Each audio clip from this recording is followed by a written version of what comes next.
ओम साईराम, जय श्री राधाकृष्ण.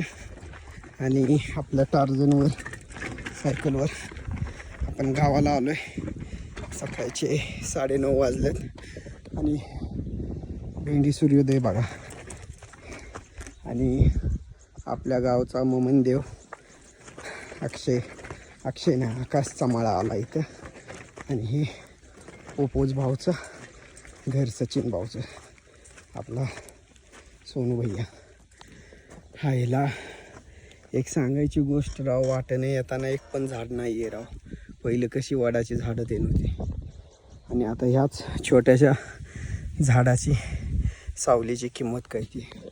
म्हणून मित्रांनो, निसर्ग संवर्धन खूप गरजेचं आहे, झाडं लावण्याचं. त्यामुळं आपल्या निसर्गप्रेम टीम काम करत असतं सदा तत्पर.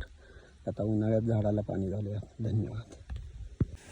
आई शपथ मित्रांनो, सुख कशाला म्हणतात बघा.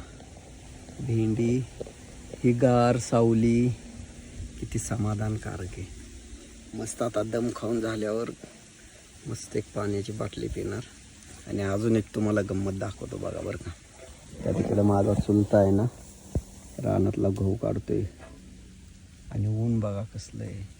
आणि मी एवढ्याशा उन्हात वाऱ्यात असल्या आलो आणि मला दम लागला. ते म्हणतात ना, पहिले खाल्लेल्या लोकांची एनर्जीच वेगळी. तिकडं पवनचक्क्या आहेत आणि आपल्याला इथनं आता ढोलगावला जायचं आहे. सायकलवर नाही, हा गाडी घेऊन जायचं आहे.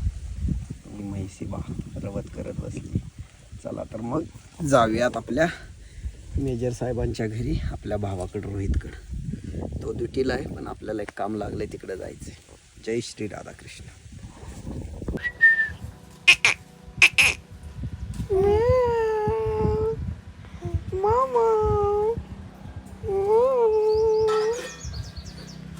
कोण आहे ग? कोण आहे इकडं बघ. हे बघा मित्रांनो, किती छान चांदणं पडले.